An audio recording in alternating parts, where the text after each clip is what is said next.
Welcome to Inspired Learning, the Path of Exile podcast with Badger and Yoji. My name is Badger. I'm Yoji. And we are finally live for this episode of the podcast, just the two of us.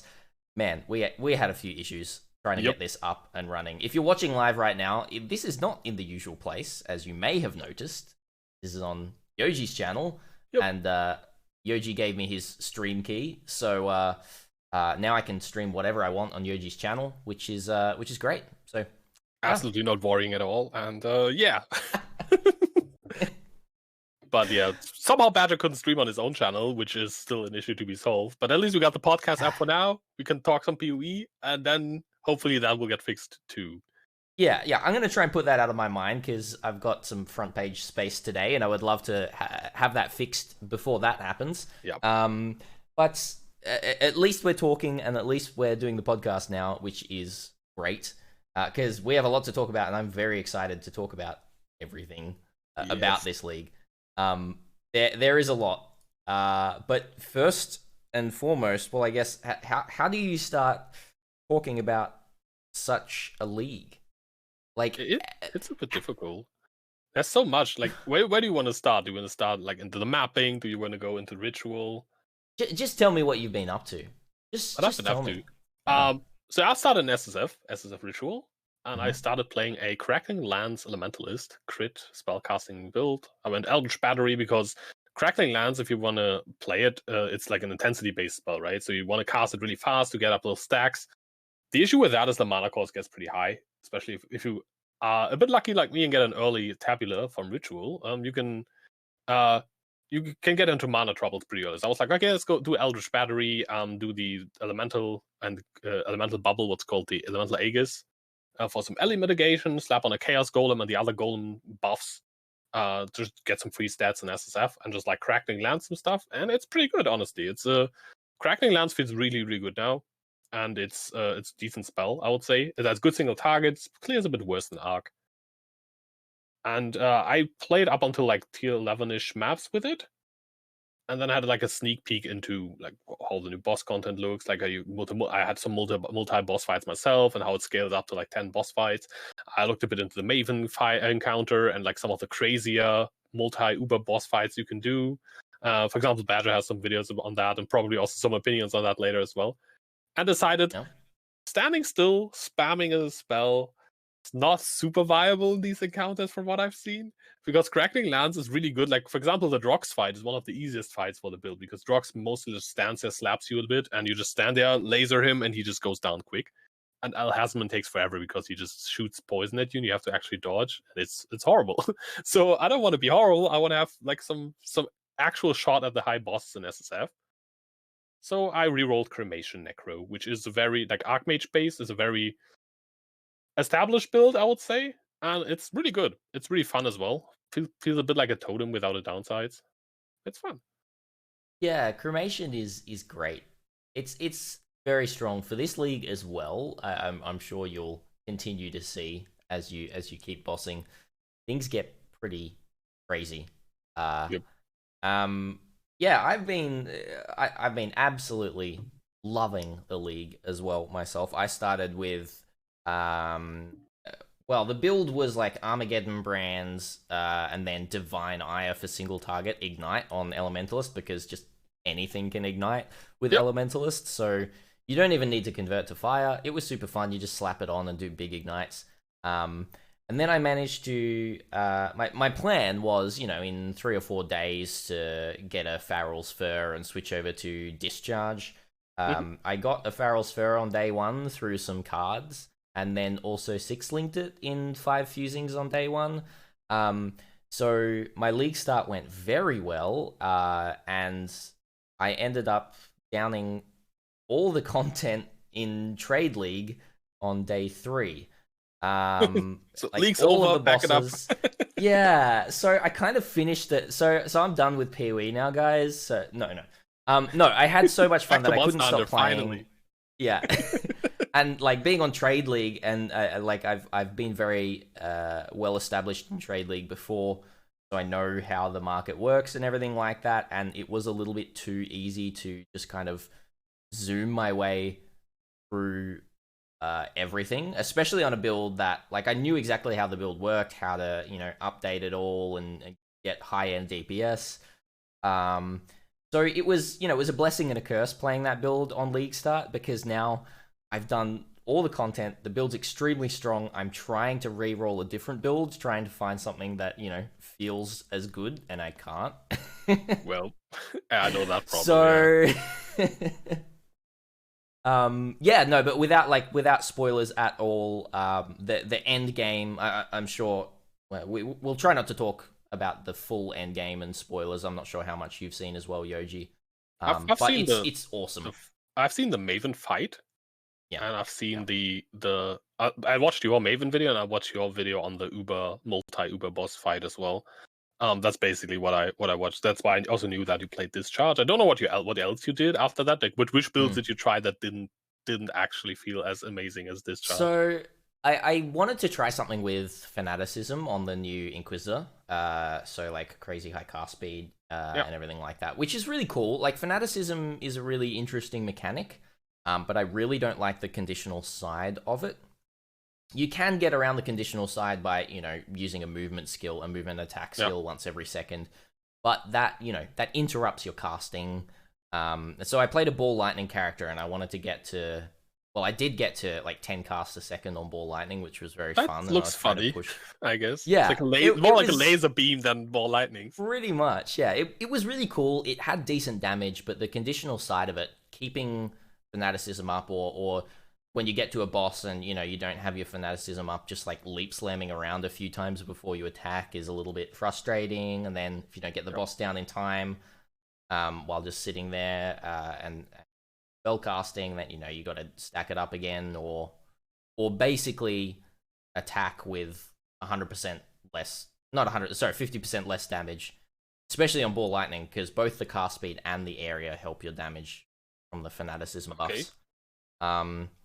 So it was really fun. I got the build to, I think, like level 85, but just really didn't enjoy having to juggle around that fanaticism buff. So what I'm playing now I can see that, like having to actually like regularly keep up the buff by like leap slamming, whirling blazing, whatever. Shield does shield charge work? It's just an attack, shield right? charge Any works. attack. Yeah. Then it probably just feels a bit forced during like a boss fight, where you just randomly dash around, like, okay, now I can damage. Pew, pew, pew, pew, pew. Yeah, I'm really excited to keep playing around with Inquisitor, because Battle Mage is still really, really cool. And that's not, that's not a conditional buff. That just happens from your main hand weapon, and there's some really, really cool main hand weapons that can do stuff with. And Righteous Fire is extremely easy to sustain on Inquisitor. As a side note, done some testing. All it requires is, well, the two consecrated consecrated ground nodes, the pious path at the end there, a level 20 vitality and glorious vanity, and you can sustain RF on any build that uses those nodes, which is really interesting. Like, you just, like, 75% fire res, no fire reduction, nothing. It just sustains. It's really, really cool. So I was playing around with that. That node is insanely strong. Like, it's completely absurd if you look at that, especially with the glorious vanity with the corrupted soul, but also in general, like how much it basically doubles your regen. And you can like start taking your damage to 2 health pools with regen at the same time, and it works with enduring cry. I mean, what the? Yeah. It's just like ES and life recovery button. It's really, really strong. So that was pretty cool to experience that for a little bit.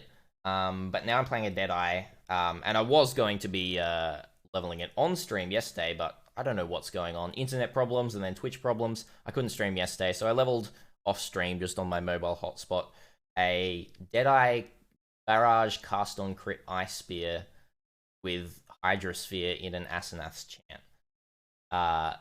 So what? Really interesting mechanics of using barrage and lots of multiple projectiles to basically hit the cast on crit cap, and then heaps of projectiles for Ice Spear as well, because Ice Spear can shotgun.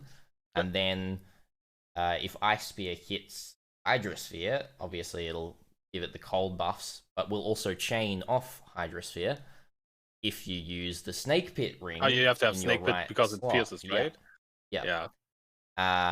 And then you stack a few chains and just decimate zones with crazy ice spears everywhere, and then using Sniper's Mark on bosses. And it's looking like I only just got to Blood Aqueducts and equipped everything.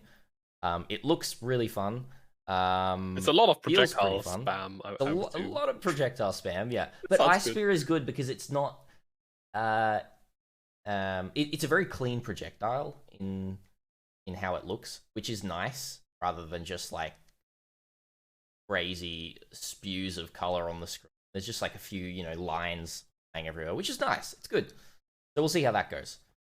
But I just don't think anything's going to be like my Discharger. I'll probably find myself playing my Discharger still 50% of the time, even when I'm playing other builds, because that build is way too fun. I'm really happy with how it's going, and I want to invest even more hundreds of exalts in that thing. I mean, you could always like really push that thing. I mean, Discharge Ignites are always good for like some montage videos of one-shotting bosses and stuff, because you can get the damage to like one-tap igniting everything, right? And it now is. The damage, I want to get it to a point where I can one-tap Maven phases. Not there yet. I think that would be amazing. 1/3 of the damage, but if I can get it there, then that's league goals. If I hit that, then I'm just gonna restart in hardcore solo self-found. it is funny though, I've beaten because the game, like officially beaten the game. Time for SSF hardcore. Yeah, that makes sense. On one hand, I really enjoyed being back in trade, because I was in trade a little bit last league. But starting in trade is really fun. I really enjoy it, but it really has got to a point where if I'm playing softcore trade, like I'm usually playing a build early that I just run through the content with, and die a lot, and then I know exactly how the market works most of the time, and I can just gear my build out, and then in a week and a half, like right now, I'm kind of like I've literally done all of the Atlas content. I'm 164 bonus that's crazy. on my Atlas, which happened like 3 days ago.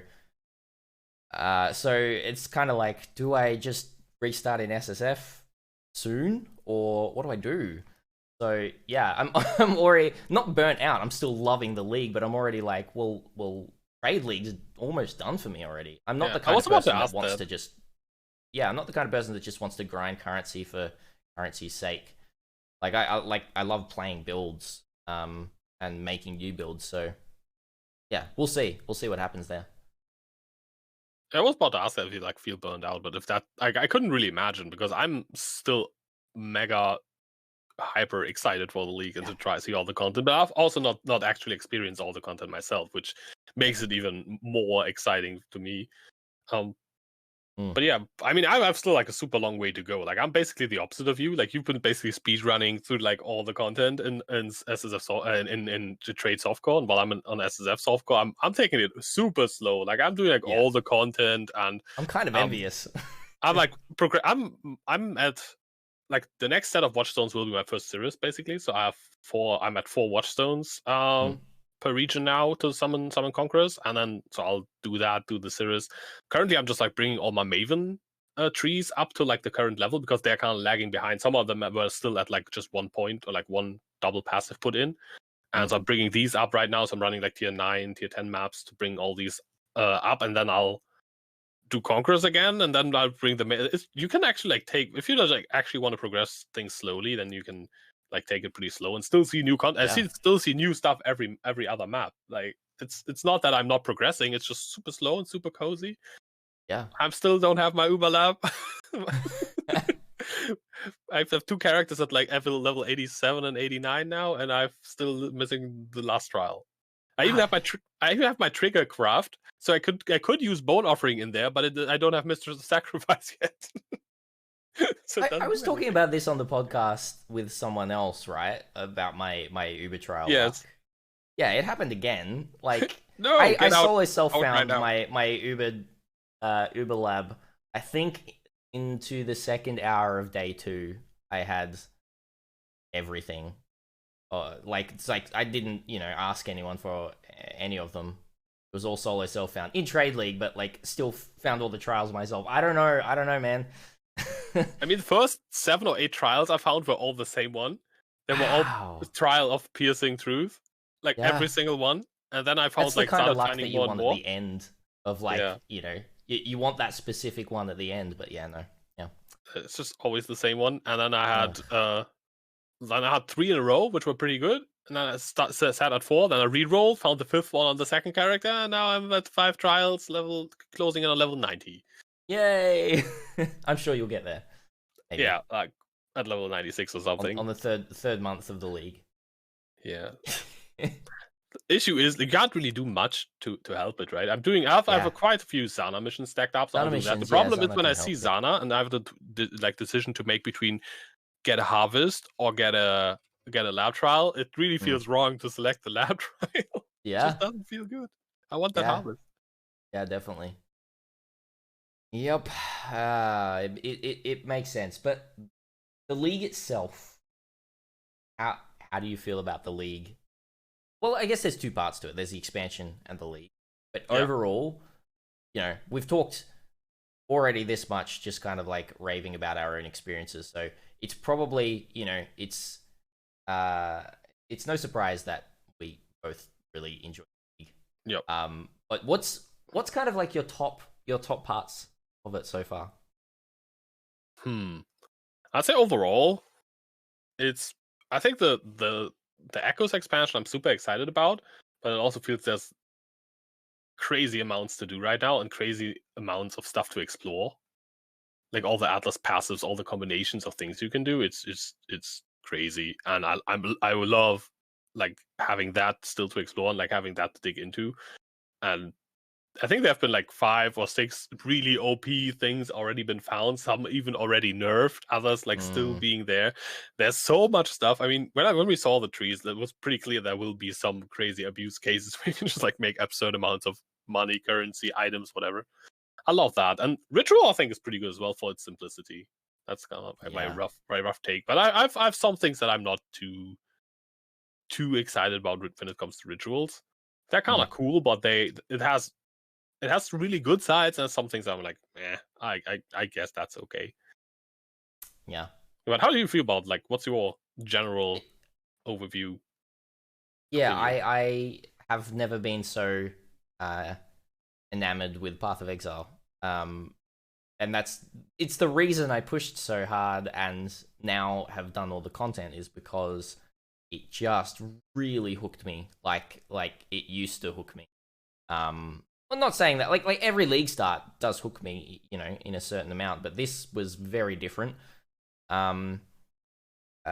It's the downside for me in terms of the Echoes of the Atlas expansion is kind of what you touched on. There's so many opportunities in the end game, especially if I'm just talking about a trade league, like to just make currency and for trade league to become just like even more of a market than it ever was, and that's the game in trade is playing the market and running content that's profitable. And if you're not running content that's not profitable, you're kind of wasting your time, and I really don't like that. But that's not anything to do with the league, that's just to do with the state of Path of Exile softcore trade, pretty much. I wonder if do you feel like because the power level of like crazy content making combination has gone up, do you feel that just like increases this issue of like the market being such a dominant thing? Yeah, it what it does as well is in my opinion, it creates more of a disparity between the people who don't know how to adapt to the market or don't know how to manipulate the market and those who do. If you know a lot about softcore trade and new mechanics like this come in, you can very much look at it and you can be like, okay, this is exploitable, or I can get currency here. So once you've got that knowledge, every new update for Path of Exile is a new opportunity, basically. But for those who don't have that, it's always a game of catch up. You don't have that knowledge. You're always trying to to catch up and be like, well, how can I make some money? Asking people around, which is really tough. And there's some content creators out there who are helping people figure these things out, which is really really good. Like about the market. But there's still that even bigger disparity there, between those two different groups of players, which I'm finding a bit tough. But Yep. I've gone on a tangent because that's not the league at all. I love the league, or the expansion. Actually, yeah. Let me talk about Ritual very quickly. I haven't done Ritual since like tier 3 maps, because Why? because I was pushing the Atlas so hard and I wanted to You get to didn't Maven. want maps to take forever, basically. Yeah, rituals do take Yeah. quite some time to like also look through the loot and the encounters themselves as well.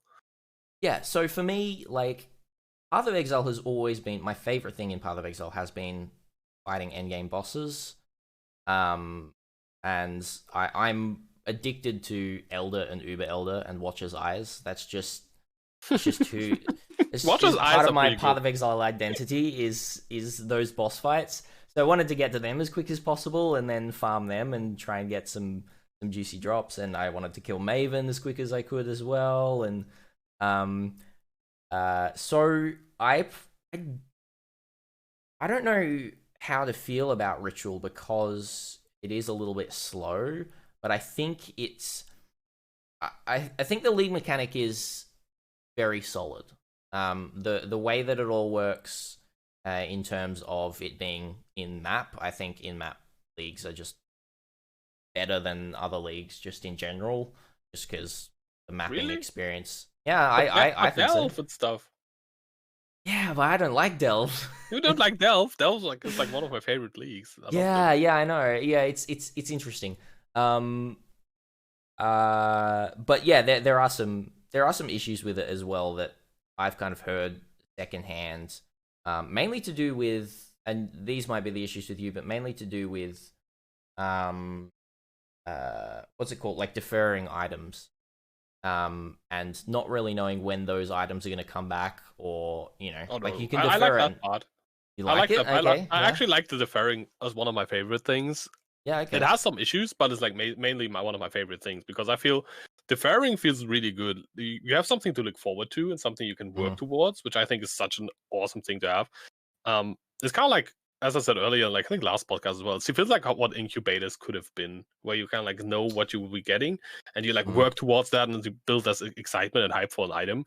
That you will or can get, but there's a lot of issues when you have, for example, unstable connection. If you disconnect, if the game crashes, if the map instance dies, you can either lose your progress. So if you defer an item and defer it like twice, 3 times, 4 times, it gets cheaper every time until you can afford it, which I think is a cool mechanic. But then if you no.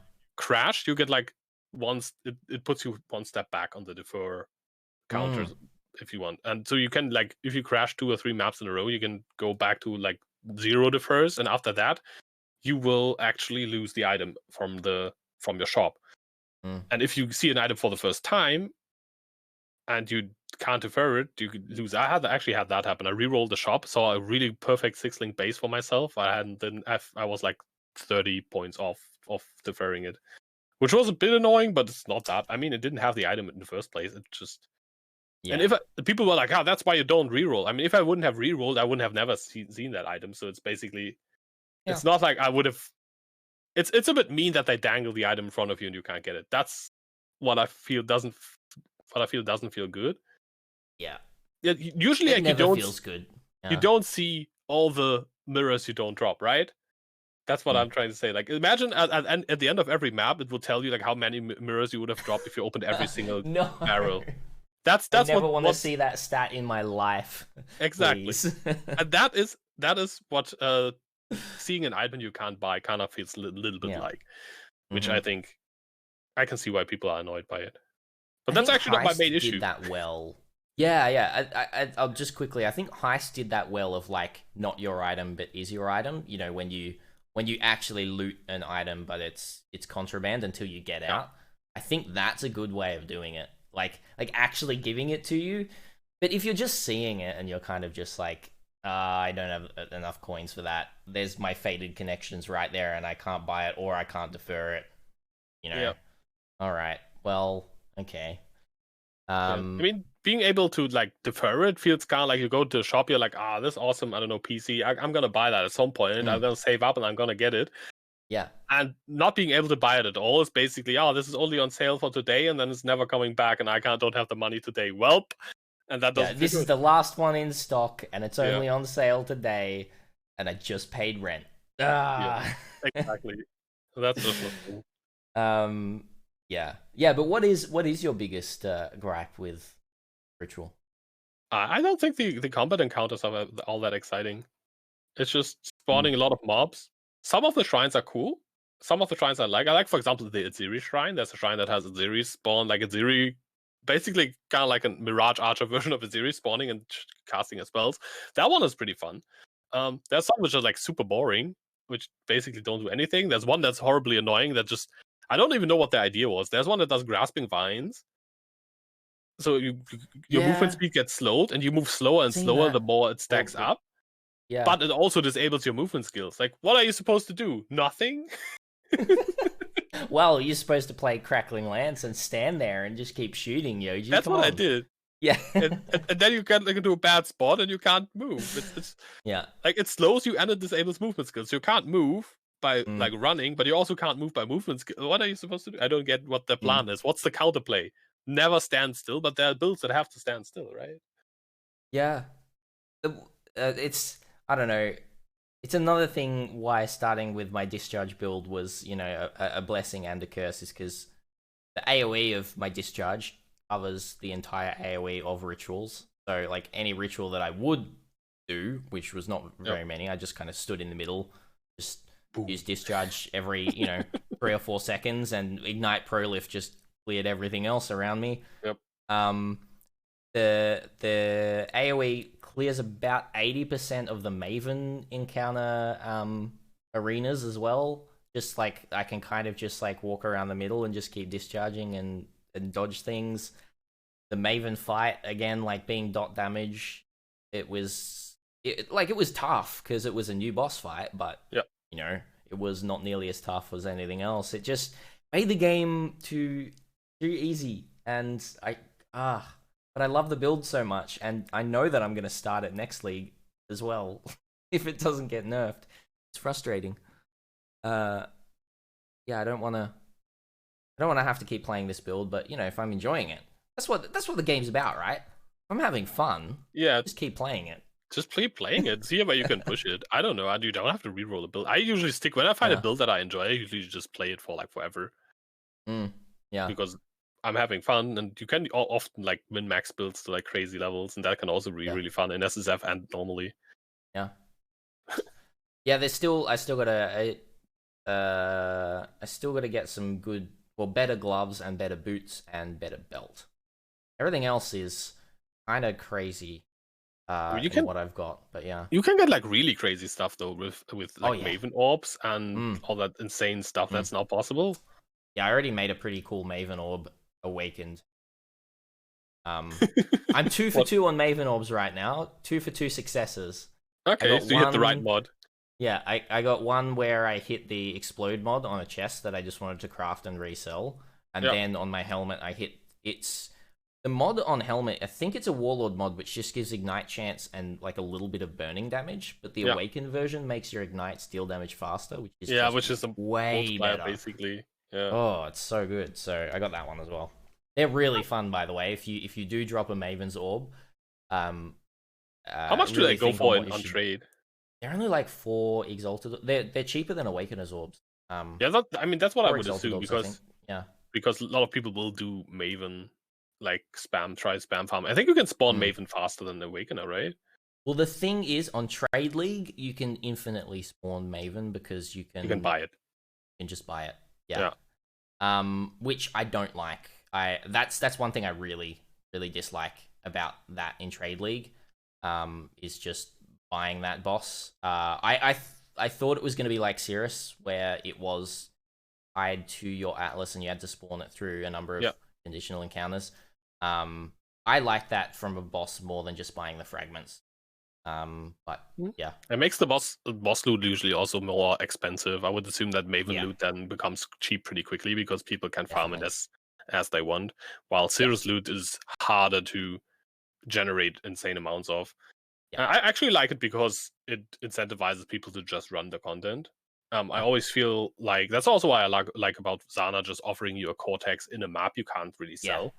You will be like, yeah, I guess I have to run it, and then people might realize, hey, I can actually run this content, or hey, I can't run this content, but I gave it a my good try. build sucks, damn it. That could also happen, but that's also something you learn the weakness of your build, which is I think a positive thing. And you can drop amazing loot. Like you can find that bot Faith, you can get that Watcher's Eye from Ubelder if you run that, and you can get crazy loot from all the bosses basically. I think all the bosses still have good loot. Savior is still, I think, worth something probably. Yeah, Savior's still like Awaken Multi-Strike and Awaken Spell Echo are worth like tens of exalts more. So Cirrus is still pretty good, and with the I'm actually taking a lot of data down right now, both on the Maven fight. I want to know like the exact drop rates of Maven stuff, but also Awaken a level 9 Cirrus, with all of the buffs that you get from the middle of the Atlas, which I'm not going to talk about too much because more spoilers, but you can get to Awaken a level 9 now. That's all I'll say, and that does increase drop chances of everything from Cirrus. I don't know how much. I'm trying to do some analysis right now. So that's another thing that I should just jump back. I should just keep running a discharger so I can do that analysis. I'm already convincing myself here. Just keep running the build. Like honestly, if you're enjoying the build, there's enough like non-build related stuff you can still explore, right? Exactly. You can still. Do you have like already all Atlas passes maxed out? I would assume so. Everything, yeah. And Do I've you have got close to 100 missions on every. Sorry. All Watchstones replaced and crafted as well? Almost all Watchstones replaced and crafted. The one thing I'm trying not to do on trade, I'm not buying any of the Watchstones. I haven't bought any Maven splinters yet. Because I just want to. I only want to fight Maven when I get enough splinters. I've still farmed up enough of the splinters to fight Maven 11 times already. So like you do get them quite a bit if you just run the content. It's just like each 10 boss fight you can get like splinters, right? Yeah, and you get more splinters based on you choose to craft the 10 boss fight. Yeah, if you roll it harder, you can get more, right? I think that they wanted to make that you can get like, what did they say, like 70 quant and you get guaranteed 1 splinters. And I think it was like 40. Or 40 quant? Yeah, and you get at least one just from the 10 boss fights, which are the base end game boss fight of the Maven encounters. If you get they wanted to change it so if you get 40 quantity on it, I think it was 40. Yeah, you guarantee at least 1 splinter. I think those ones can roll up to like maximum 3 splinters if you get really lucky. Okay. But then the further boss fights, further boss fight encounters, which again I won't say too much about. If there's anyone in chat who doesn't want spoilers, sure everyone knows by now, but you can get like 7-8 splinters from those ones. I mean, to generalize like what this further boss fights is, I think you can basically make Maven watch anything that you can put into the map device. So apart from just unique maps. It's no unique maps, but like any fragmented type bosses and breach stones and everything. Which I think we didn't actually expect. Can we just quickly talk about how amazing it is by GGG that they did not mention any of that part at all whatsoever. So cool. I love it. So like cool. I was like, I think it was data mined at first. And I was like, wait, there's a lot of extra stuff apparently data mined. Okay, let's not look at that. But then I saw what people were running like on other streams. I was like, what the hell? This is amazing. That is such a good idea. And that they kept that like completely under like under the radar was really good. And I just have to harken back to how this league made me feel in the first few days of it, and it was better than Christmas as a kid. It was that same kind of feeling, you know. It was just like this ecstatic wonder and awe of the game and all the time that the devs have put into it. Like it was amazing. Just zooming through it all and experiencing it, because I was fairly fast through it. I was experiencing most of it blind. It was so cool. I really hope we're not going to get this every league. from now on, because this was expansion update, so we got a lot more content that way. But this is, I mean, getting this once per year is fine with me. Like, I mean, for Conquerors, I was like super excited as well. We talked on the episode where we did like the last year in review, 2020 in review. We talked with Pi a lot about like how excited we were. Just like having new endgame to discover is always one of the most exciting things in PoE. I think this is why it also doesn't really matter too much how simple ritual is and how unexciting it is in some ways. I mean, honestly, the loot picking part in SSF, by the way, is just so exciting. It's really cool. I can imagine. Make actual decisions about what you need. But as I said, the combat is not crazy fun. What I like is like ritual is they've learned. You can like just like feel how much they learned. Like it's not very rough around the edges as other leagues have been. It's been pretty polished. They've thought about all the like little problems you could have with the league. They like all the quality of life, maybe, except I think for how many rituals you have remaining were there from the start. The UI is good. Everything is like pretty damn amazing about ritual. It's just a simple league to go with a huge expansion, and I think that's fine, honestly. Yeah, like, I think it's super fine. I do want to do some, Ritual League experiments or something like that, but I actually don't know how much I am going to engage with Ritual League just because of how much is on the Atlas. And all those new Atlas passives. Like I want to make a video about like 100 Einhar missions, or farming Kadiro for 100 maps, or even grind out heist. There's that heist node that is like really cool. Like it's actually making me want to do heist, even though I don't really like heist. The heist node is really blueprints. Good. Blueprints have a chance to drop completely revealed, and that that's really cool. I really like that. So maybe we'll even do some of that, like I want to do all these things about the Atlas, and Ritual League is the last thing on my mind right now. But yeah, I can still supplement my loot as well. Like I'm like mostly there for the Atlas stuff, but it's just really good loot to like get into the mix and like build your character, especially in SSF. But I would say in trade, I can definitely see why you either like skip it or just like very briefly brush over it. Like just pick anything that's like really okay. Yeah, that's an exalt. That's like, I don't know, like a good unique, like a badge of the brotherhood. Okay, give me that. Yeah. But just like skip all the not crazy stuff. Yeah. So yeah, but I really appreciate how simple it is. And how well done that simpleness does look like. Because there's no game. There's no annoying part. Bugs. There's no, it's done very well to just be like, okay, this is the league, and I think it really shows what Chris said about like, hey, we're really going to hone in on exactly, we're going to figure out what the league is going to be and just stick to that and not kind of branch out too much. And it really shows. Like, this is the league mechanic. It works. There's no real frills attached, but it's just solid, and yeah, it's there. But one thing that I've forgotten to talk about because the league has been so good, I'm crashing. Path of Exile is crashing about once every 2 hours for me. I cannot. That's mean. Don't do rituals because you'll just lose all your deferred items anyways. Yeah, exactly. So that's it's something that's never happened to me in Path of Exile before. I've always been the lucky one where everyone else around me is like crying about the performance being really bad, and I'm like over here just playing super, super well. But like now, Heist, right? something I was crashing. You were completely fine. Yeah, something happens now, and yeah, I'm just crashing. It doesn't matter whether I'm on Vulcan. It doesn't matter whether I'm on DirectX.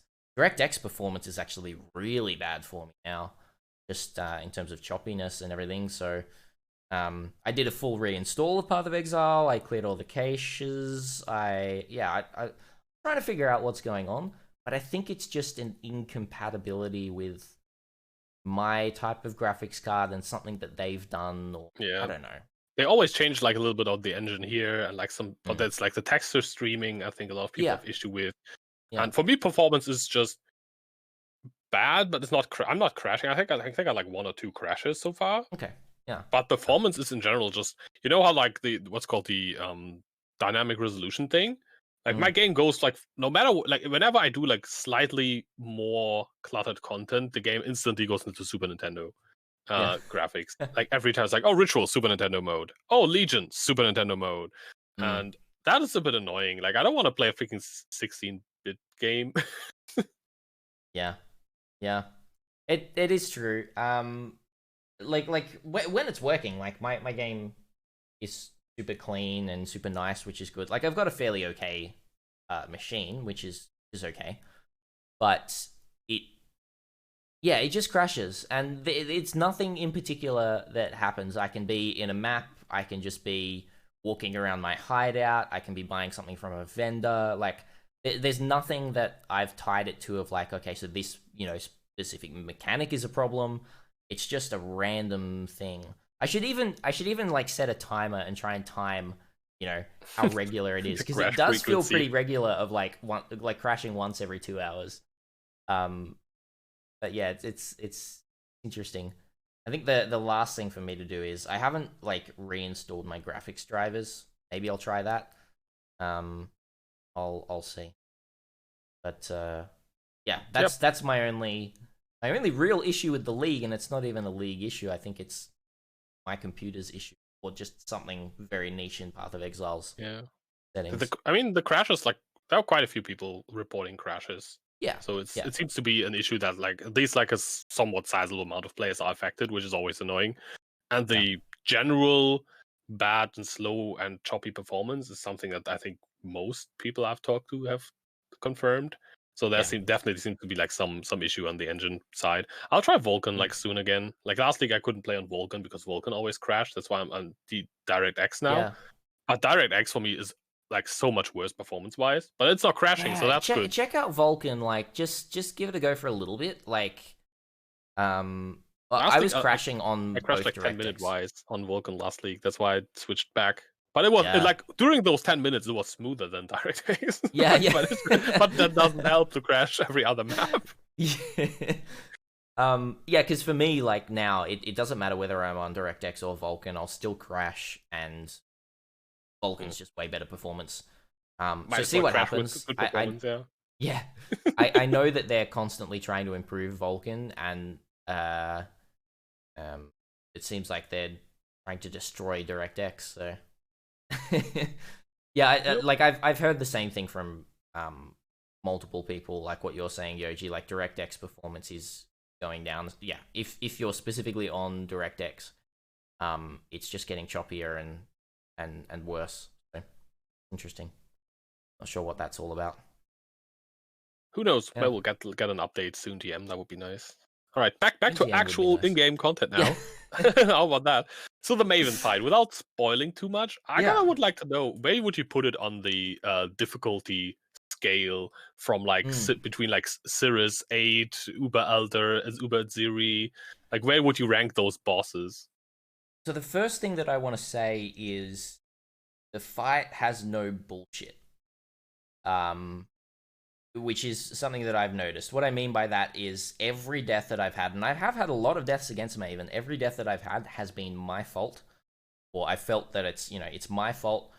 Um, you can see all of the mechanics happen.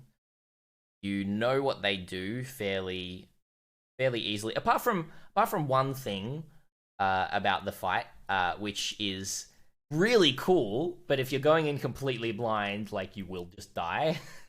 Okay. um, So it's which intuitive is except for one thing. yeah. But the one thing is, once you see it happen, you then kind of know after the fact. Most people will know after the fact. After you die from it, you'll probably be like, if you go back and review your footage, you'll probably be like, okay, so that's what happened there, and you'll learn it instantly. And then it's Okay. still a difficult mechanic, but it will always be your fault if you fail it. Yeah, that's cool. Like there's nothing that happened with Cirrus on like the first few weeks where you could just have a bricked Cirrus, you would just die, to random storms that would do weird things. There's no real instant abilities that instantly do a lot of damage. There's always forewarning for damage that happens, Mhm. like the big damage. Um, so I really enjoy the fight. I really like it. Um, I think because of that fact, it's very learnable, which means that the difficulty goes down fairly quickly the more that you fight it. Right. So I would. I think it's I the would same. put. Uber Elder, for Yeah, example, is also a I very mean, it is the non-bullshit same. fight, right? Yeah, exactly. I would put it. I would put it on par with Uber Elder in terms of both difficulty and how the fight feels in terms of its Okay. mechanics, how fair it feels. It's less difficult as an initial boss as the initial Cirrus was, the initial Cirrus that we got given, just because of all of the random stuff that happened. Yeah. And now I've run so much Cirrus that Cirrus is just like way easier. Cirrus is like the easiest boss to be because I think, yeah, in the first league I just like did nothing but farm Cirrus for 2 months. Yeah, I mean, at that point, you hopefully have the fight down. That's true. Yeah, To be yeah. at Zeri is always the most difficult because I've It's very still little the most practice. difficult for me. Yeah, And same. it is I just never honestly, do it. it is honestly a really difficult mechanical fight where you really have to like position well all the time. So yeah, Yeah. I'm horrible at Uber at Zeri. Normally at Zeri you can just like nuke down. That's cool, but Oh yeah. It's still though like I'd take what I'm saying with a grain of salt just because of how strong damage over time is, how strong ignites are, and how strong I got my build so quickly. Like I don't really have a frame of reference to how it feels to the average build. The Maven fight in general, just because yeah, it's so strong. does it have any like DPS checks? You know how like Uber Elder's arena fills up with like stuff when you're like super slow, or it does have a DPS check which is similar to Shaper and Uber Elder check. So the arena gets harder on the ground. Yeah. Okay. That's kind of like what GGG likes to do. Where the arena, I think definitely. even Cirrus has that, right? Like the some of the puddles stay for a while. I don't know if they. I don't think they stay forever though, right? They don't stay forever, but you can have overlaps. So I guess kind of, yeah. Okay. Interesting. But yeah, so there is a DPS check there. I've never had too much of a problem with, as I said. I can see the fight being. There's one ability that Maven does that. She does have kind of like a wind up animation for it, but she doesn't have any voice lines for it. And if you're not watching, it can catch you by surprise. And if you're in melee range, it will deal a lot of damage to you. So I can imagine kind of like a name lock melee build being pretty rough for that fight, but it's pretty rough. That's Pee-wee's hard mode. Yeah. Like if you're playing a name lock melee, like actual true melee name lock skill, like you're playing Path of Exile hard mode. Except Cirrus. Cirrus is actually easier in melee. True. Yeah. Because Cirrus, the best strat for Cirrus is to stand right on top of him and walk around him, which is you do. I think that might be a reason. Like when Cirrus first came out, once I actually understood the fight, I always felt him easier on melee because you intuitively do the right thing. You don't try to keep a distance. But yeah, it's true. I'm curious. Like once I get the fight, and we'll like have a chat again about it. Like maybe a bit less spoiler-free one. Yes. Yeah. Oh, definitely. I'd love to, because I don't want to spoil it too much for you as well, and anyone in chat. But next Inspired Learning, if you have fought by that time, I might not. It's tricky to tell, but even if I don't, I think at that point we can like definitely like talk about it. Now I want to have all the juicy details. Maybe I will have done the fight but not succeeded. That could actually happen. Next episode will be spoiler filled, everyone. All right, so. What I wonder is like the other Uber fights that are now in the game. Are they much more difficult? Because it seems, are they more difficult than Maven? Okay, so there's some really interesting things that. Okay, I won't spoil too much, but I'll just say a couple of things. We talked about having the end game bosses that you can do, like Breach Lords and that sort of thing, having Maven witness them and then fighting them all together.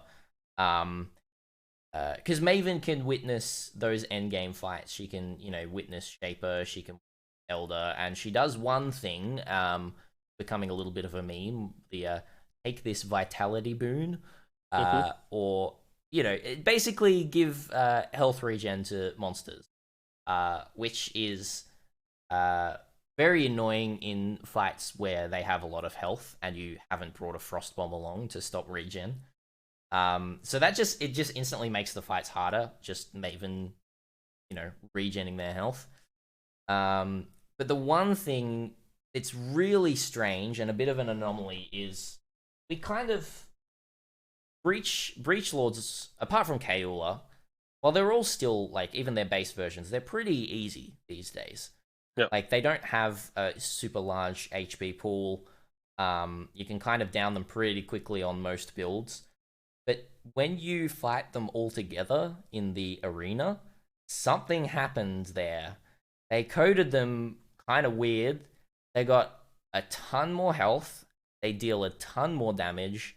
And Ulnatol has spikes that he puts on the ground. Yeah. And if you run over them, they deal damage.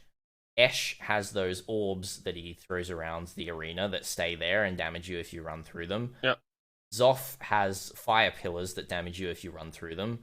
And then Tool also puts those totems down and starts blasting you with cold air. It's a mess. It's just a mess in the Maven fight. That thing is the hardest. That's harder than Maven. So crazy. Like, in my opinion, like maybe I'm just bad, but that fight is just crazy. Like I was doing like boss carries for Maven and Cirrus and other things, and then I tried to do just a boss carry for that encounter, and I just couldn't do it with like the extra health that you get from extra party members and stuff. And yeah, so that was intriguing. It's really cool, and I think Zizaran died to that fight as well. Like he underestimated that fight. I think his that's first why character how I was knew in that fight exists. Yeah. It was crazy. But yeah, it didn't really, because I knew all the mechanics. It didn't really feel that bullshit, apart from them just having a lot more damage and health than they normally would. But the other you know versions, their mechanics, so it's like not like you got like surprised by what they do. It's just a combination, and that you can't nuke them down as easily, I guess. Yeah, Well, it's like I think that's cool. They raised the damage and health of the Breachstones bosses. I think they needed to for the endgame encounter. Yeah, otherwise it would just be the nuke done. Yeah, but then in the other, on the other end, the like Elder Guardians and Shaper Guardians, when you fight them all together, their health is lowered and their damage is lowered. I'm pretty sure. So like it's kind of what's the Breach Lords have gone above them. Oh, good question. I think it's 83. Because if it was anything like 83 or lower, I can see why the Guardians would feel less strong, because they are always tier 16, right? While the Breach Lord, I think some of them like base, it's like base 70. Zoff is like 72 or something. But if they scale those guys up all to like 80 something, then they're actually stronger or just as strong as their pure versions. Yeah, I can see that. Yeah, I didn't even think about that. That's a good point. Yeah, but then it would make sense. While the normal Guardians, like the Elder Shaper Guardians, wouldn't be much stronger, and they don't have map mods as well. Can you roll them those encounters as well, like the 10 boss fight? Yes. Yeah. Okay, so you can make them even more annoying if you want to. That's good. Yes, you can. Yeah. And you don't have to do these fights to get to Maven, right? You only have to do the 10 boss fights. Those are just for you don't have to, but they give you more splinters. Yeah, they give more splinters, as you said, yeah. Which makes sense, because otherwise no one would run them for splitters ever. Oh, yeah, exactly. And they have a chance to drop uniques and fragments from the bosses that you fight in them, which is really cool. That's nice. I love that, yeah. So that's really cool if you're farming like specific boss loot, for example, in SSF. Like if you need I don't know, what could you want? Like the claw from Chimera? You can like Maven him into that fight and like fight him again for like just one Guardian map, which is kind of cool. Yeah, exactly. Yeah, it's very cool. I think the drop rates are changed in those fights. Like you don't guarantee a fragment, obviously, in those fights. So you fight the 4 Shaper Guardians, for example, you don't get all of their fragments. It feels like there's maybe a 30% chance. 25-30% chance for a fragment to drop for each one. Seems fine. But I think the uniques themselves have the same drop rate. Like I've found the actual unique items from those bosses being pretty similar drop rate. Yeah. I had something weird happen talking about drop rates. Mm, I've been getting freaking Guardian maps from like low tier Maven encounters. So yes, for my first ones, I got like 3 Guardian maps, which is like I just completed a yes. tier 6 encounter. I got like Maze of the Minotaur. Okay. That happens, yeah. That happened for me as well early, and that just really boosted my progression. Getting those Yep. maps, it was kind of awesome. I think it's a bug or a glitch or something. I would assume. But yeah, someone's even saying that they've patched that. But yeah, that really helped me early. That was pretty nice. Um, but in the end game, it's another thing. The map sustain when you get to end game is way better than it has been in the past. I know that I've fully completed my Atlas now, so of course map sustain is going Yeah. to be awesome for me now. But even when I had like 80, I think I pushed so hard that I only had about like 70 or 80% completion when I was like farming T16 maps. Mm-hmm. It's And you're still sustaining? like I Fine. was still sustaining perfectly. That's pretty crazy. Um, so I don't. Yeah, it felt like they tweaked it. I'm getting way more Guardian maps than I ever would. Um, Guardian maps are pretty crazy. Yeah, I don't know what's happening with that. Like Elder Guardian and Shaper Guardian feel like they've been doubled in their drop rates in the end game. Kind of interesting. But that could just be my own experience. I haven't really asked many other people about that. Yeah, so that's always nice. Yep. It's Map especially for sustain. SSF. So yeah, Map sustain for me has been fine. yeah, cool. I have higher maps that I'm like feeling comfortable to run on my build. So that Yeah, always means map sustain is fine. it Um, does. Yes. talking about like maps and sustaining maps, and then so if you have like all completion, you've run all the new maps, right? Yes. Have you Yes. run the what's called the Crimson Township boss? Yes. That Yes. you probably killed him so fast that you didn't get bullshitted by his bullshit, or did you get bullshitted by his Yes. bullshit? Because that guy is bullshit. I don't. It's another thing with the build. Like by the time I was running those maps, I was already one-shotting every map boss, and so I'd be like, "Whoa, this map's so cool! Whoa, this boss has a cool animation!" And some of the new bosses even have like voice lines to them, Yeah, which is really which cool is for really map nice. bosses. And then I'm like, "Whoa, this is cool!" Discharge, dead. All right, let's go for the next map. So yes, Because does he have bullshit he mechanics? is slightly mean. So he Ah, summons like I didn't get it for a while. He looks really cool. It's like in this cathedral, like this like priest looking guy, like evil satanic looking priest dude, yeah. and he like shoots stuff and casts AoE slams, and it's pretty high damage if you get hit by those. And at some point in the fight, he just summons like these totems that are barely visible beneath like the dark red ground. Mm. And what they do is like as long as one of those totems is up, they deal like 1000-ish degen damage to you, just like no matter where you are in the map, just like Oh my because. goodness. And he'll like eventually summon like 2, 3, 5, 8 of them, and if you don't kill them fast enough, they just like you just enter the map dead. Whoa. He's really cool. Okay. Such a cool boss. So I was like a bit ZDPS, and it was like the first Crimson Township I did was a +1 Zana. It was like an 8 mod Oh corrupted yeah. version. Oh no. And it was way harder mods than I was comfortable with because I was like, I need the completion. I didn't run the map. Let's see what the boss is. I'd still completed it somehow by like getting Nice. spamming Enduring Cry, getting the totems down somehow. I managed to kill the totems like with like 3 portals.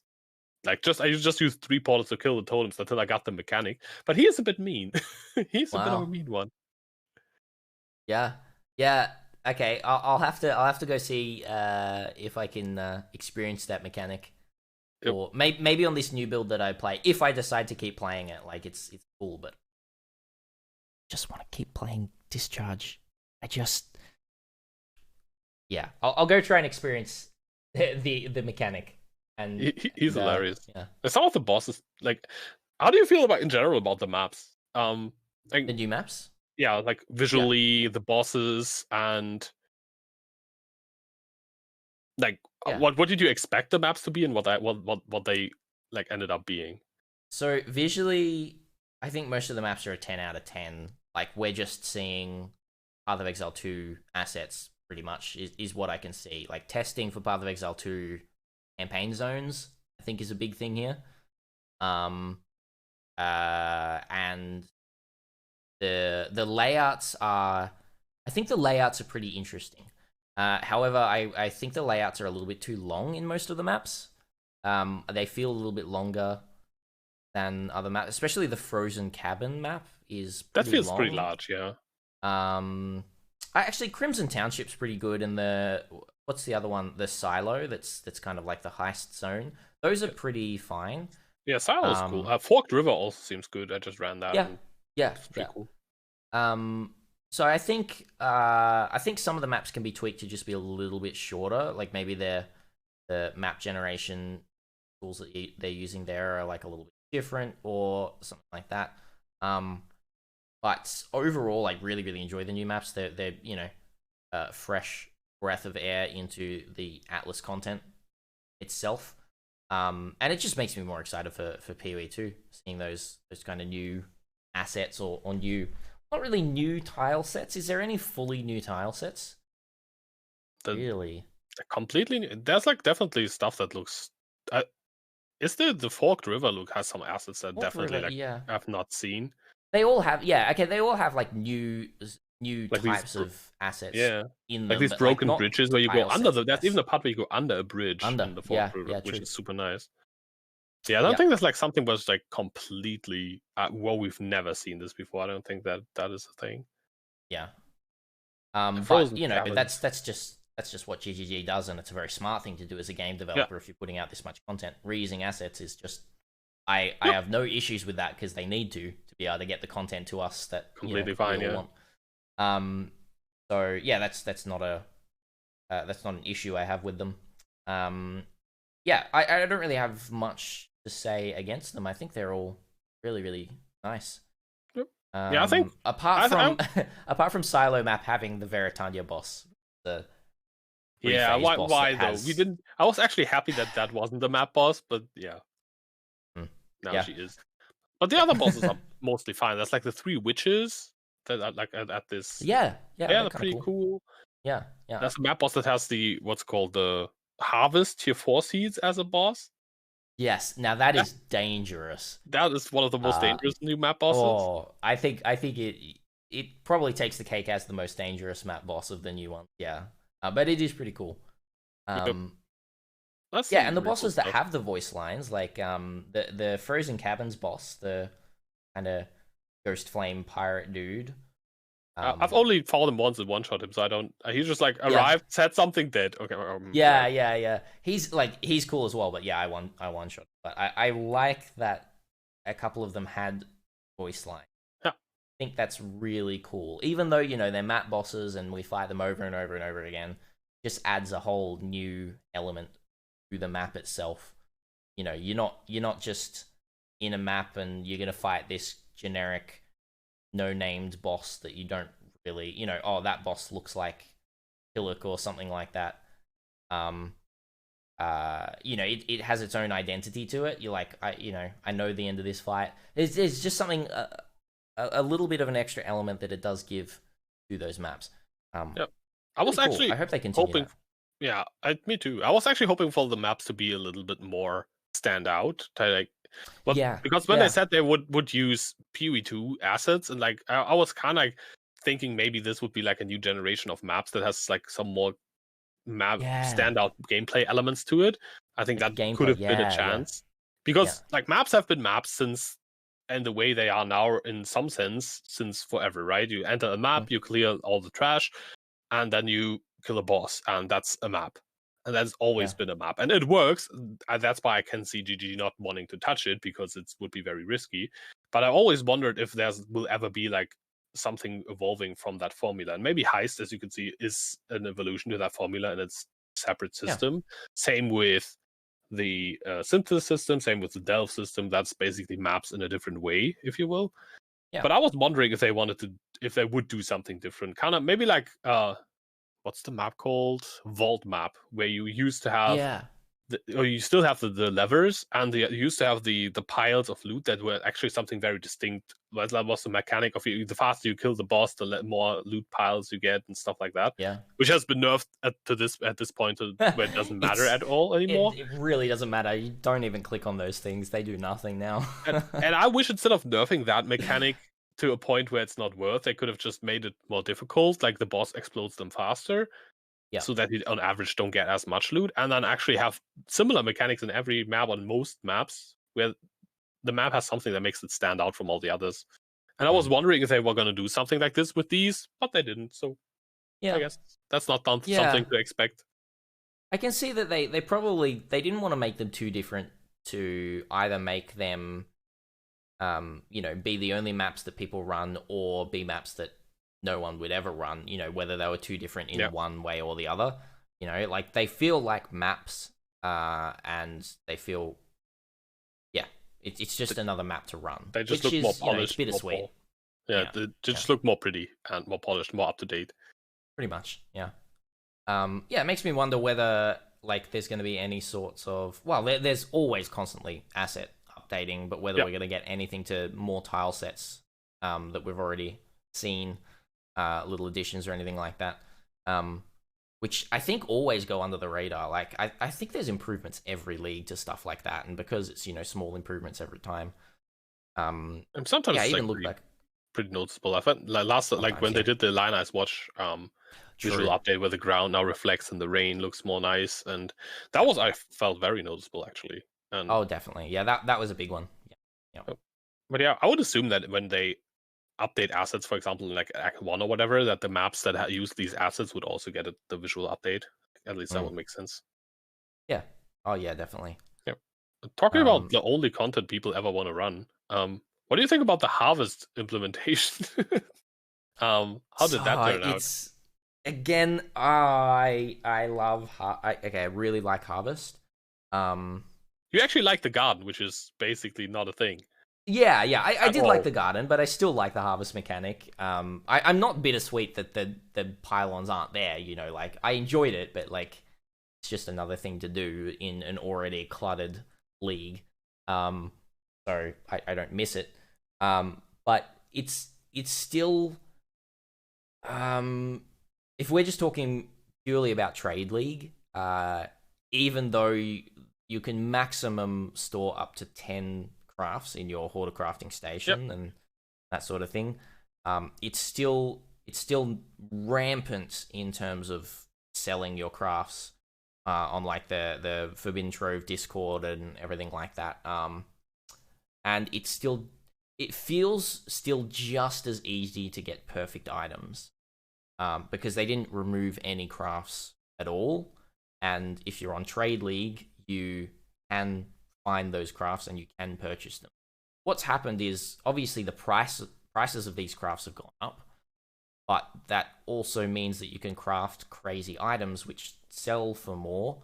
And there's, you know, like if you're using harvest crafts a lot and then selling items, which is, you know, something you can do on trade, it's just another market avenue. You can just make crazy money just from doing that. It's really I really like Harvest, but it's also been one of the things that's really helped me progress through the game so quickly and then get to the end game faster than I think anyone should, in terms of, you know, overall enjoyment of a 3-month league cycle. But that's just because I know a lot about the game. I know a lot about Harvest, I guess. I'm really happy it's back, but I think there still needs to be nerfs to some of the power. That's my opinion. I feel like with Harvest currently in the game, I don't really see a reason to not play solo-selffound. Because in solo-selffound, the current level makes a lot of sense. I can still see people being like, oh yeah, it's still a bit too powerful, but it's not as easy to, like, I can't get the crafts I want as easily because it's like super random now. And especially if you're playing like one specific build, there's like half of the crafts I don't need. Like I can use a remove attack mod, but anything else attack mod I don't need. And that's true for most of the things. I mean, yeah, I can use chaos to like get a chaos res on my belt or whatever, which is nice. Like you can find use, and the like super limited storage makes it so that I actually have lots of crafting bases. I have a stash full of crafting bases for all the potential crafts I could be getting, and so many crafting projects. It's just so fun. I have like lots of items. I have like, okay, this scepter in case I get like a remove attack mod. I have this boot in case I get like an augment speed mod. And I have this and I have this. I have like so many things lying around where I want to add something, remove something, craft something. And one of them might like depending on what I get, one of them might end up being the stuff I want to use. And there's some things I have just lying around to chaos craft spam on them. And I think it's pretty cool. Like in SSF, it makes a lot of sense. But yeah, if the TFT Discord is still like working as it is right now, then maybe they need to do something to harvest crafting. Yeah, but it's hard to know what. Like I wouldn't want them to nerf the crafts to a Yeah. point where it's not worth engaging with them anymore, because what it does, it makes the average person just use the crafts right now. I would say most people don't go on like Forbidden Trove. Most people will be like, I get like, I don't know, reroll with more common lightning modifiers. Let me just slap in a wand and I'm playing a lightning build. Let's see if I can get like a +1 with some good added damage or whatever. Click, click, click, click. Oh yeah, I get it. Nice. Or not. Try next time. Yeah, I don't want to lose that. It's true. Yeah, and I am speaking from a place of privilege as well, like knowing so much about the game and knowing how to make currency so fast and being able to play a lot. You know, this pretty much being my full-time job. You know, like I can afford those crafts from TFT Discord. You know, so it's not really anything but my own fault for feeling like the crafts are too powerful and they're too easy to get, because you know they're not that easy to get. And you know, if you're buying them from someone, they are expensive. Like I think most of the crafts cost an exalted orb or higher now, what the market's kind of getting to. That makes a lot of sense. That seems like a good price to be at, though. To have like, I mean, a targeted exalt or a null should be more than an exalt. Yeah, that makes sense. Yeah, it is true. Like I did actually catch myself. I was looking through some stuff, and I think I needed like augment fire or something like that. I was looking through it and I was like, that's 1x. That guy's selling for 1x as well. That guy's selling, come on. Is there any cheaper? And then like someone in chat was just like, well, you know, you're literally exalting an item with a targeted outcome. You would expect it to be an exalted orb. And I'm like, yeah, you're kind of right there. It makes a lot of sense, yeah. So yeah, it does make a lot of sense. I mean, the spawn rate of harvest is quite low, like by default, it seems. Like you don't see, it's not a 10% definitely. Like you see a lot less harvest. It doesn't feel like that. Yeah. You can get it like pretty high because you get like flat 5 in one region, and then the small nodes are like +2, I think. Yeah. +3. So you can get it that to region. 10%. I don't know. Like I might have really good luck for ascendancy trials, but I have terrible luck for harvest. I'm good on harvest. That's why all my RNG is going. I'm really good on harvests. Yeah. Like maybe that's why all my RNG is going. I think the game just replaces my trials with harvests and the other way around. Yeah. No, harvest has just been miserable for me in terms of actually finding harvests. So I don't know if I like that, but it's probably just, I mean, if you mapped a lot, what you can do is you can just spam Zana missions, because she has a pretty high chance to offer harvest. Actually, like it doesn't seem super low, and I think you can also make it so that Zana offers more missions on average by a way that we don't want to spoil. But there's a way to basically make Zana's, I think, inventory larger, right? Double it. Yep. Yeah, you double it, and that should make it even easier to get the missions you want. There's also Delirium Zanas now. And but even that, I'm spamming like yellow Zanas at the moment. I'm getting a lot of good harvest crafts. But the red maps is where I think red maps is still where the more like high value crafts are more likely. Yeah. Because I'm not getting many augments or removes currently in like tier 10ish maps. Yeah. No, I'm saving up. Like I want to do some sort of content for most of the masters. Like I've got like 80 of the kind of base masters, and I think like 70 Zana missions. So I'm just not running them at all. And that's the other thing. Like I haven't needed to even run master missions to keep my map sustain up. Pretty insane. So I've just been saving them up, grinding crazy, and then saving those master missions up. And then do like say 100 Einhar missions. Yeah, as I said, something. Or 100 Zana missions. See how many cortexes you get in 100 Zana missions with, you know, having double choice or something like that. Could be pretty fun. So we'll see. That's pretty cool. Yeah. So overall, I think for trade, harvest is more of an issue, as I said. For SSF, I think it's pretty good. Maybe it's gonna get toned down a bit.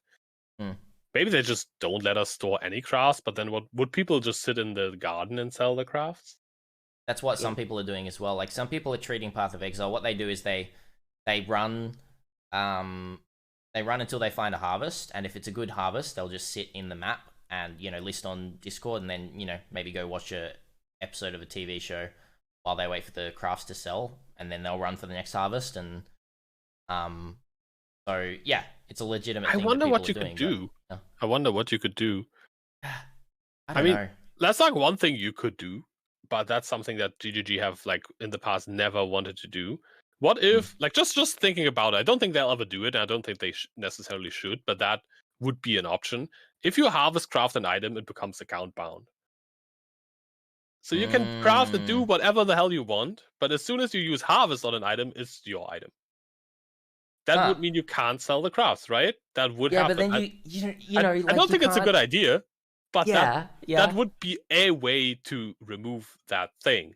I'm gonna say, Yoji, that's one of your worst ideas. I'm not saying it's a bad idea. I'm not saying it's a good idea. It's just I know. I have no other idea to solve it other than nerfing the craft. True.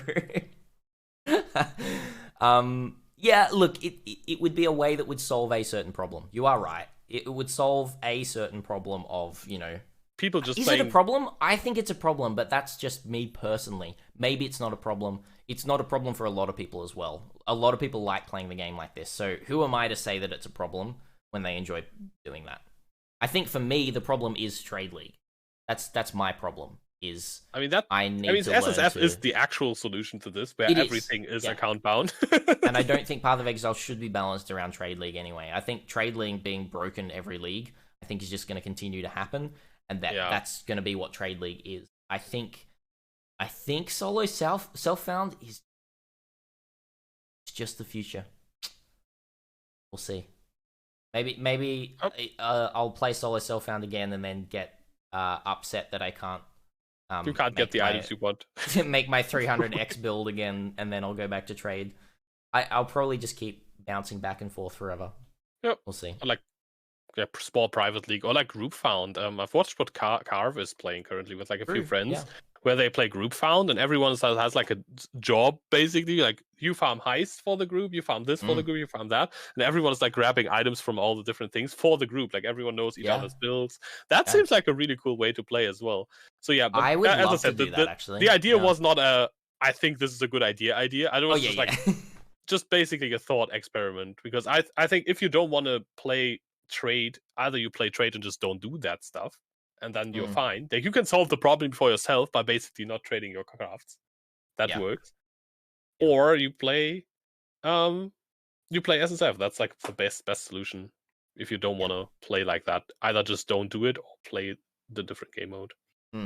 That's why I'm very excited for a small little plug right here. The next Badger Private League, BPL.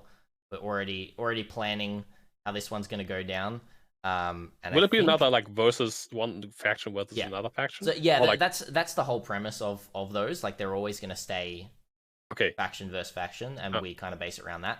I think this time we might be making a bad decision, but we're going to do 4 teams instead of 2. Oh, that splits things up. Like I would have thought like maybe do 3. Like before you get like from 2 to 3, okay, that's like one step up. But like you're doubling the teams, man. Yeah, we're still talking about it. We'll figure it out. But if progression goes like we did the first Badger Private League and we got like 300 participants, and then we did the second one and we got like 700, and everyone is so hyped for it. So I'm expecting over 1,000 participants in the next one. We're talking about like it got to a point even in the last league having 300 people on a team and trying to like organize 300 people, or do some cool group found shenanigans. If you've got too big of a team, you kind of lose that kind of community vibe. So that's why we kind of want to go down to 4 teams. But we'll see. It'll be an experiment, I think. I think it'll be cool. That makes a lot of sense, yeah. Going up in team size makes the team smaller, so you have like a lot more like networking and like a lot smaller group where everyone knows each other. Yeah. Okay, And I the other can cool see the thing upside. is it's easier to theme around, in my opinion. For example, like we haven't chosen a theme, but themes are always a big thing about it. But you could have a theme of like each of the conquerors, like your team Drox or that sort of thing. There's always groups of 4 in Path of Exile most of the time. Or like other things. Not that we'd do this, but like Harry Potter houses. That's kind of cool as well. Having a bit more of an identity like Hilarious, that. though. It would be pretty funny, yeah. Yeah, that makes sense. There's a lot more. I mean, 3 is actually probably very difficult. I think 2 also kind of works, having like 2 does opposing work. factions. Yeah. 3 is tricky. 4 is easier again. Yeah.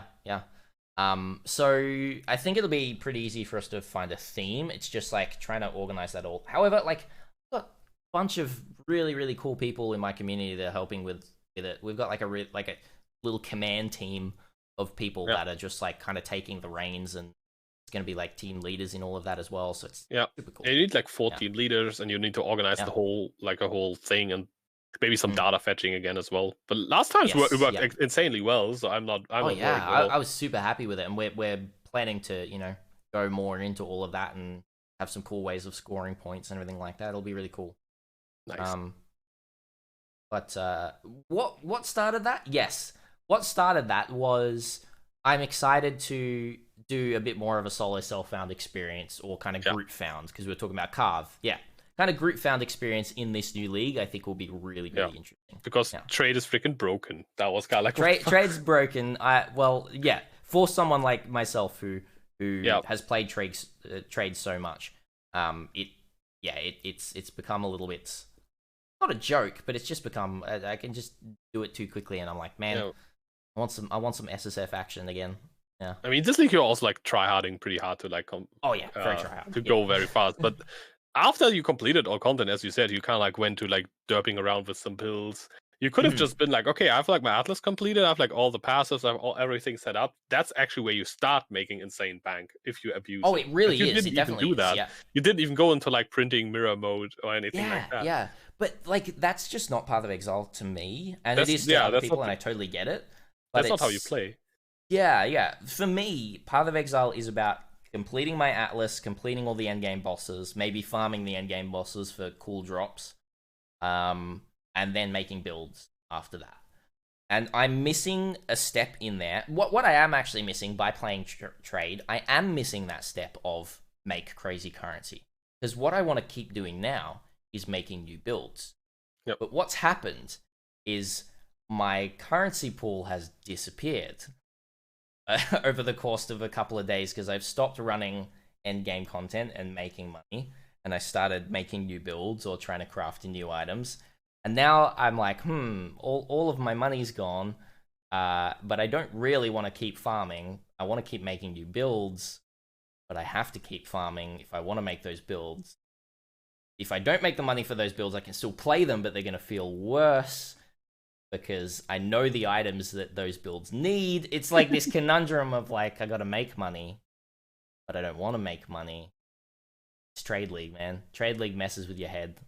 Don't get back that's actually my problem. Like, if I play Trade League and I don't limit myself in like certain ways, I lose interest so fast, because the things, like if you're actually trying to play in a way that makes you, that's the most efficient and makes you the most money as like a solo player, of course party play would be different.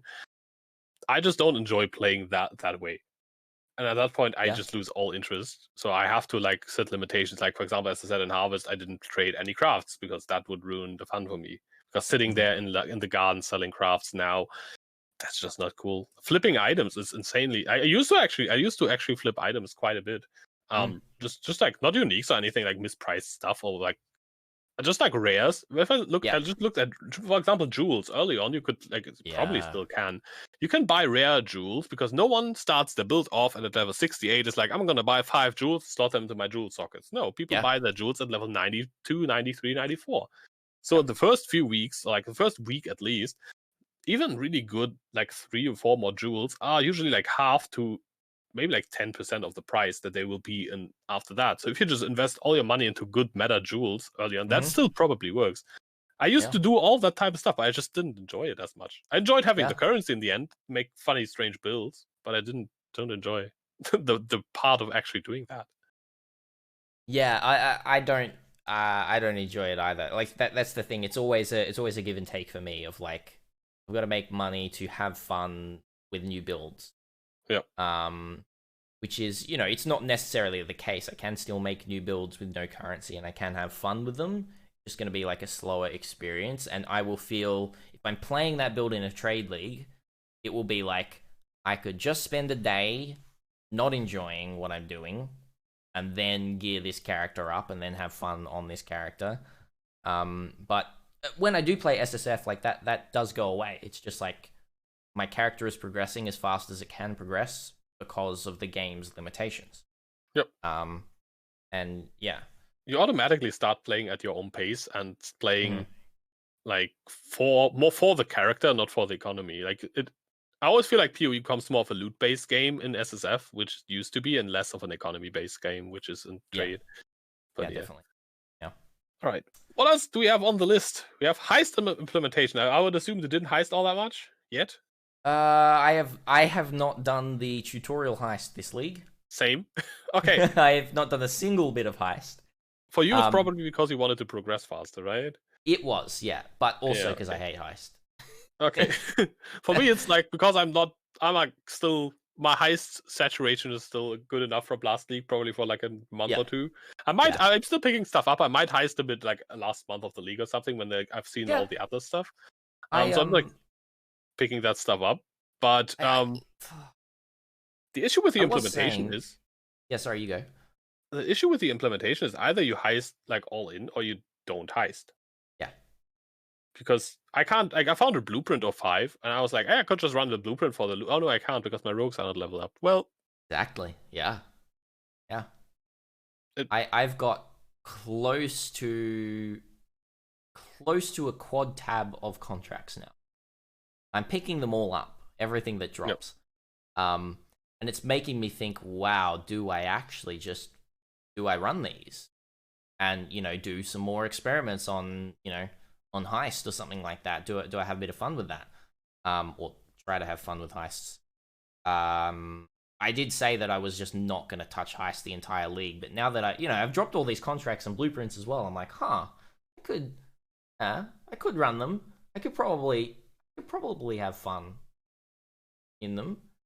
Fun does come for me in Path of Exile as well, even in the most arduous tasks, if there's a definite goal at the end, like running a full tab of heist contracts. Like the actual gameplay for me is not the fun part, but like putting what I drop or the currency that I make into a spreadsheet or tallying that up, like that's super fun to me, and that that kind of happens hand in hand. I'm still kind of like getting fun out of it, but not getting fun out of the actual content itself. So if I just gamify it in that way or spreadsheet-ify it in that way, then I can have fun. That's such a weird way to play. Oh, yeah, it's cool. Yeah, no, I really like it though. I love spreadsheeting things in Path of Exile because so much of like drop rates or currency gain is unknown until you test it. Really, which I love. I don't want there ever to be reveals of drop rates for bosses or anything like that. But I don't think they'd ever do that. That takes away all the magic, all the mystery. If you're like, that's like a 1% chance to drop this thing, so I'd run like 100 and then I get mad if I don't get my thing. No, that's not cool. And you can the other fun thing for me is you can figure out drop rates through through data analysis, but then next patch they might just change it. And they do always change it. Like drop rates definitely just happen. Yeah. Also, weird outliers can always happen. And I mean, you can farm like a lot. Like people have farmed, I think, like Slippery Jim with this like huge burial chamber run stuff and analysis, which I think is super cool projects to do. I mean, it's also like super crazy tedious. I could never do that. Like 10k, no. I mean, he doesn't run them alone. 10k's a lot. That's maybe a bit too much. He has help for like from other people, but it's crazy. Yeah. No, but I think like as far as heist goes, like people have been saying in chat that rogues do level really fast now. So I might give it a try. Like maybe once I've seen everything I want to see on the Atlas, I might actually give some heists a try again. See how Yeah. it feels. If I just run a few contracts, I'm like, ooh, I might, Yeah. I might just like turn them off in my loot filter and be done for the league. That could Yeah. could be a thing. Yeah. But yeah, I'll give them a chance at least like once this league. I think I will as well. You know what, Yoji? I think I'm gonna give Heist a chance again. Give Heist a chance. That's the Hashtag give takeaway. Heist a chance. Yeah. Hashtag give Heist a chance. Not sure if it's worth it, but that's that's what I'm going to do. Yeah, we'll see. We'll see. It's still probably my least favorite league to date, but oh well. Yeah. I mean, I've played Talisman quite a bit. Yeah. That was not fun.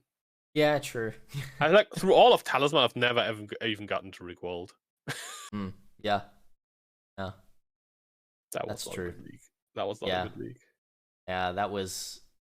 Yeah, that wasn't a good league. You're right. Yeah, I played that league, but I didn't play it a ton because I was fairly casual when I was playing during that time. So yeah, I definitely didn't even really get to Endgame. I don't think on that league. But yeah. I mean, I think like what Heist makes Heist like comparatively bad is that a lot of people didn't enjoy the mechanic, but the standard for leagues was already really high. Like we had a lot of good stuff and a lot of good leagues until that point, like Delirium and such. Yes. And I think Harvest, while a lot of people didn't enjoy the garden, like wild crafting you could do, a lot of people loved that in the end and like learn to love it. They maybe even in the beginning feel like crafting, gardening, but once you had your garden set up, you didn't have to bother with it, and you could just like make crazy stuff. And then came Heist with loading bars. Yay! Yeah. Loading bars in map zones. Yes. I love it. I don't like it. All right. I think we want to wrap up, right? Wrap it up. I think if you're already bashing on Heist, we're back to last league. So damn it. Okay, let's hashtag give Heist a chance.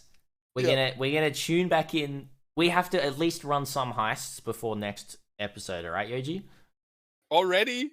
Yes, already. All right. We have to tune back in next episode, and we have to start to talk about how I bought mission. This is going too far. Maybe the podcast after that, but not next. I probably won't have seen Maven until then. I'm like, you got to run one. Right, you got to run one heist. I mean, okay, I'm gonna run the quest one then. Yeah, it counts. It counts. Okay, I can do that. I can do that. But no, I don't want to do it. You know why I don't want to do that? Oh, because then you start dropping the quest ones, right? Yeah, and I don't want that. Yeah, same. I haven't dropped any quest ones, and it's just been brilliant. Okay, cancel Operation Give Heist a chance. We do that later in the league.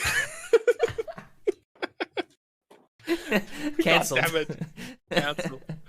But yeah, talking about later in the league. So what's your plan currently is you're trying to find a plan. My plan is I'm trying to find a plan. I think what's going to end up happening is I'm going to start...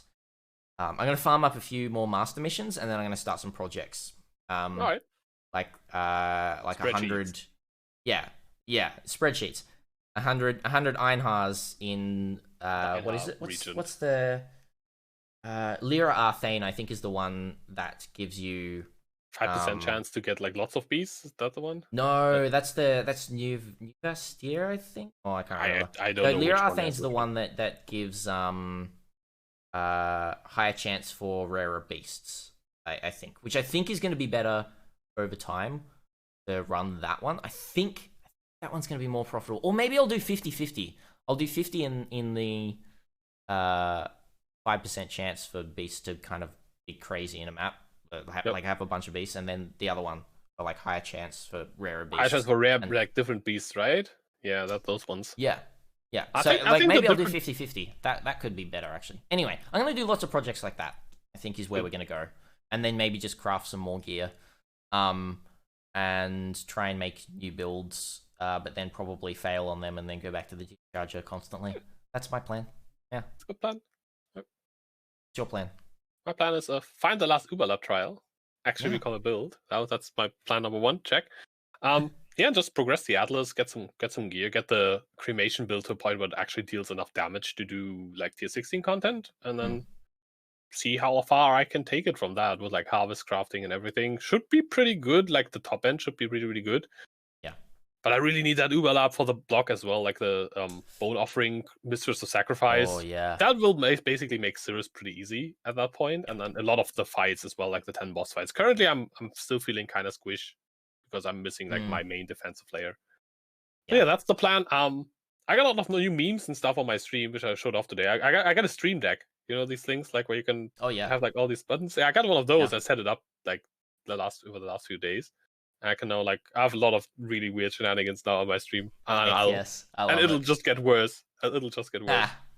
Amazing. And it also just makes a lot of stuff easier. Like I can press like a button and everything sets itself up, so I don't have to take like 10 minutes at the beginning of stream to put everything into place. That's nice. That's great. That's nice. So yeah, but basically means more stream time and more silly memes. Yeah, that's good. That's good. I'm really glad that you're streaming more. It's great to tune in every now and then. I'm quite the lurker. I don't usually chat too much in streams, but it's good to have you back. So yeah, that's nice. Yeah, it also feels amazing to be back. Also, like how welcoming it is. Like you don't stream for like a year or like a year and a half almost at all, and suddenly all the people are just like back. It's amazing. Yeah. Like every stream currently still is like a like a class like reunion type of thing where someone comes in like, hey Yoji, haven't talked to you in like 3 years. I'm like, yo, what's this? Where did you come from? And that's every stream right now, which is amazing. That's so good. Amazing. Cool. Well, yeah, I think we will wrap it up because we started later and then we went a little bit over our standard time, which is not really becoming a thing. We're not really able to keep to 1 hour anymore, are we?